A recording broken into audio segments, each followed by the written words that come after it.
Hello, welcome to Access. I'm Rob. Joining us is Dave. Hello, Rob. Dave, it's time for the annual clash of the footballing titans. It's FIFA 18 versus PES 18. Yeah. We've been lucky enough to play both of them at E3 this year. We have, and yeah. we're going to talk about just what they're like this year. I guess what they're doing differently, how they compare. Yeah, just try and talk about what new features they're talking about, Yes. what they're excited to bring you this year. So where should we start? We should start with FIFA, I think. That was the first one we played. That's true. FIFA, I didn't play much of FIFA 17 because I was so ingrained with PES last year. There's a hint of bias in the video, everyone.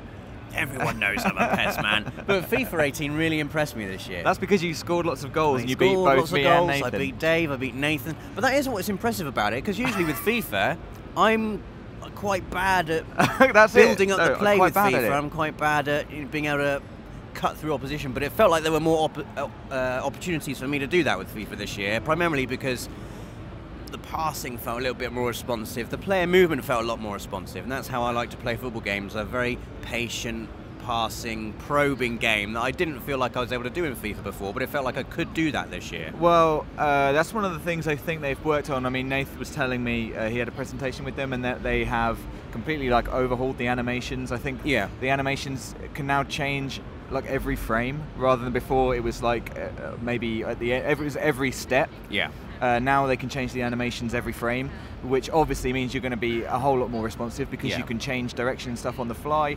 And also slow dribbling is back.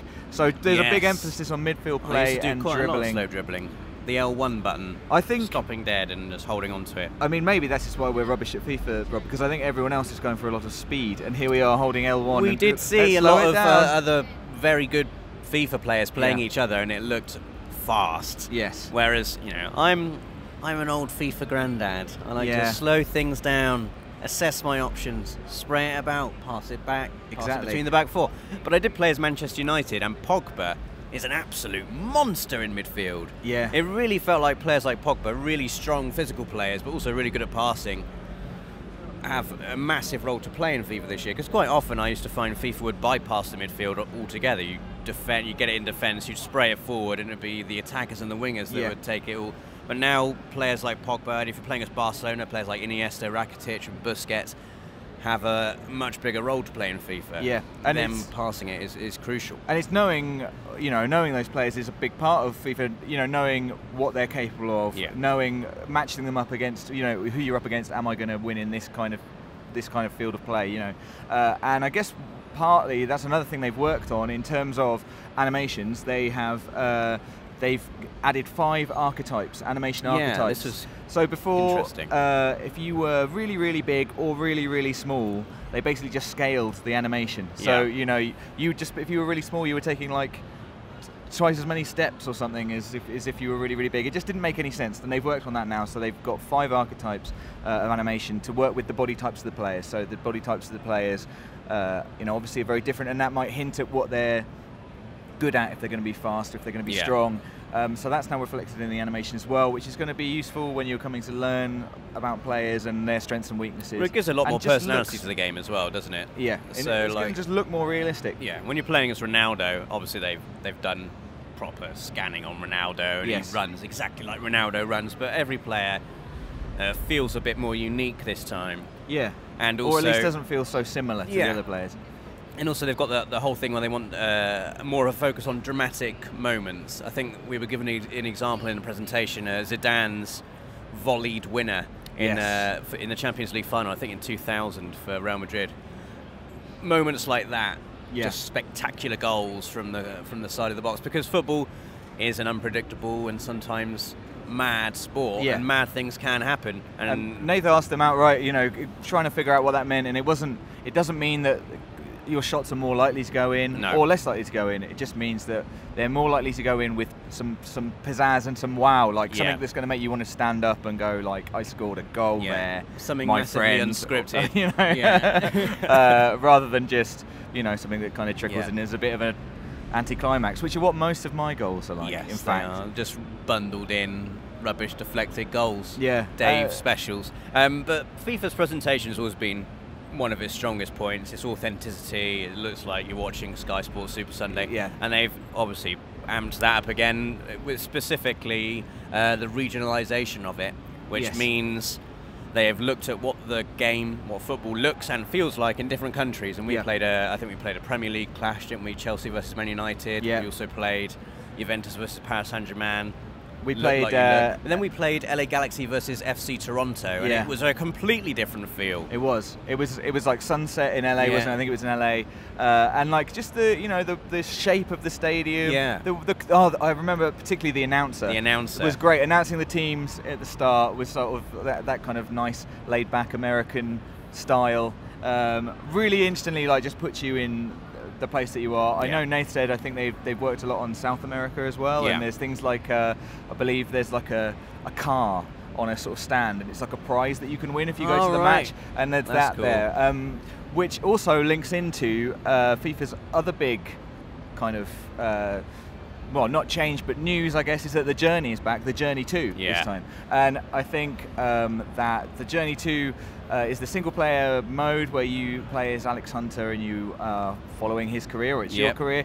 And they've, I think, done the right thing this year by putting it back, because I think it was great, but also you're not starting again, you're another nobody and you're going to work your way in. It's like, we're going to carry on with Alex Hunter. Alex Hunter Season 2. Nate says that it starts off with you being offered, or thinking that you're going to be offered, a move, I think to one of the big Spanish clubs. It falls through, but the media have got wind of your, thinking you might leave, and the fans have turned against you, like, what are you doing? No. I can't believe you're going to leave Crystal Palace for Barcelona. How could you do that to the Eagles? I know, but I think it's going to end up with Hunter going abroad somewhere else, and so I think that's partly what that ties in with the regionalisation, why they've worked on it so hard, or certainly it's going to be in that mode as well. That's cool, and we should wrap up FIFA, but they've also got icons now on PS4 in Ultimate Team. That's huge news for PlayStation players, that you're going to be playing with icons now in your Ultimate Team. What was the first one that they announced? Oh, it was Ronaldo. Not Cristiano Ronaldo, Brazilian Ronaldo. That's right. What do you call him, Dave? Originaldo. And I will fight anybody who tries to claim that they came up with Originaldo. It's mine. Is it yours? Did you actually come up with that? I Very just came up with Dave. it. Yeah, thank you. It's pretty good, isn't it? Let's move on to PES 2018, because we played that today. We did. And often PES talks about how much it's changed, and we often play PES for the first time and think, oh, that's very different to last year.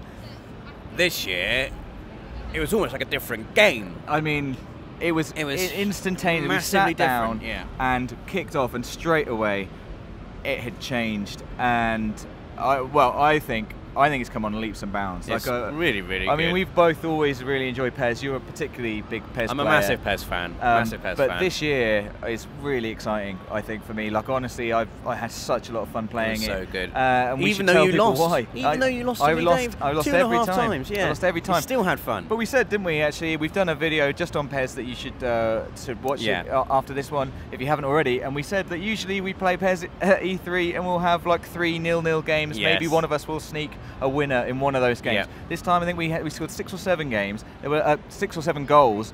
It was loads of fun. There were some spectacular goals as well. Yeah, really nice goals, but not like, long-range crackers. Really good team goals. Yeah. Like lovely bits of passing. Also, the way the goals went in was really pleasing. I scored a goal as Dortmund, I think, where I kind of waited and waited and waited for Aubameyang to make a run, put a lofted through ball in. Yeah. And the way he kind of controlled it and took it away from the goalkeeper, and then I tried to do a finish with R2, and he really kind of contextually and instinctively just stuck his leg out, because Mignolet, your keeper, was closing down on him. Just kind of curled it round the keeper, and it just looked so beautiful and natural and like an actual football goal. Yeah. There was no kind of scriptedness to it. It felt kind of mad and scrambled, and just quickly get that into the goal. We should talk specifics, Rob, because we haven't said really how it's changed. We just said that we've noticed it's changed loads. But what has changed? Well, I mean, there's the player movement is incredibly responsive, much like FIFA's now. It's really been refined so that you really can just move the left stick, and you can move it one way and quickly move it another, and your player will do a shimmy. You don't have to do like a modifier for that or anything. I was controlling Neymar,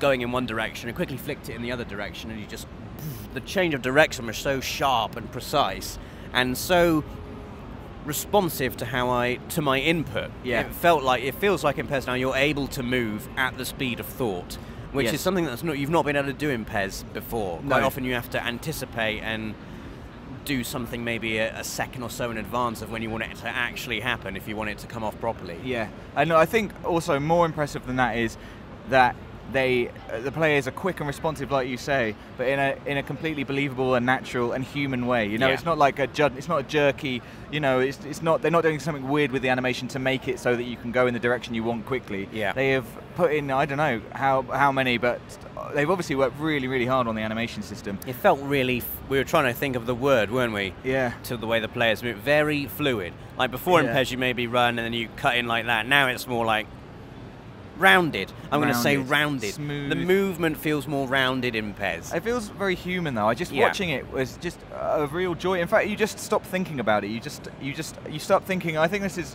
one of the things is like in PES, anytime something weird happened like that, I would be taken out of the game and I'd lose thought and I'd lose the ball and I'd be angry and I'd be shouting and then it would be game over. The little stuttering animation when you get tackled seems to have gone, which is something I've wanted gone for a long, long time. Players were not getting kind of magnetized together. They weren't constantly fighting, you know, over a ball in front of them. And they have a really good physical thing, don't they, where they will adjust, like Messi, for instance, was running onto a ball, didn't control it quite how he wanted to, but instead of like stumbling into a rubbish animation, he kind of adjusted his feet as he was running, didn't stop the speed of the ball or his run, and kind of carried on with his run. Just kind of contextually adjusted his feet. And another instance where Rakitic received a pass on his wrong side and stepped over it instead of just letting it bounce off him like what might have happened in previous PES games. It was all incredibly impressive and just felt just right. It was just like watching a game of football. I mean, I really don't know how to put it any better than that. It was incredibly impressive. And they've done a lot of overhaul on their presentation as well. We've got little stats appearing in game now, like passes completed, percentage of passes completed, shots on target, and that kind of thing. Yeah, and also the UI as which well. I think they said themselves is always, I think, something that they think lets them down. I think players' report lets them down. It feels a bit dated, or in the past it's felt a bit dated. The menu system is a bit kind of ludicrous at times. Yeah. They've like completely overhauled that. We were looking at the team management screen. It's all lovely and clean and legible now with you know, player photos of the players, no more rendered faces, no more rendered PES faces. So I think they've really been listening to their audience and making those changes. They've also, speaking of which, they've completely overhauled or changed the free kick system. Yeah, there's no guide arrows anymore. The penalties are like PES 6 penalties. You can score them. You can put power on them and put them in the top corner. You did. You scored an amazing one against me, which is fantastic. I'm so glad that happened. I'm so glad as well. We're going to have to wrap this video up, Dave. Well, let me just say one more thing then about PES, because it's important, because I think you really have to play PES this year to see what we're talking about, and I think you will immediately see it. And a good opportunity for that will be the online beta, which is coming up in around July time. And online is a big part of what they've changed this year as well. They're very clear about wanting online to be better, and they know it's something that's been letting them down in the past. So they're going to be taking the information gleaned from this beta, and they're going to be putting it into the game. So you need to play it, and you need to feed back on what you think about it, how it can be improved. And it will be a great opportunity to see what we're talking about with just the way that the match feels. I love PES. Yes. I love PES, Dave. Yes, but I know. FIFA's also very good this year. It's difficult again, isn't it? Why is it so difficult? We should just play both. We're spoiled for choice. Maybe we should. Well, there you go, guys. That's our annual traditional FIFA versus PES video. Let us know in the comments what you think of both games, which one you're most looking forward to, and please do stay with us because we've still got absolutely loads more coming up from E3.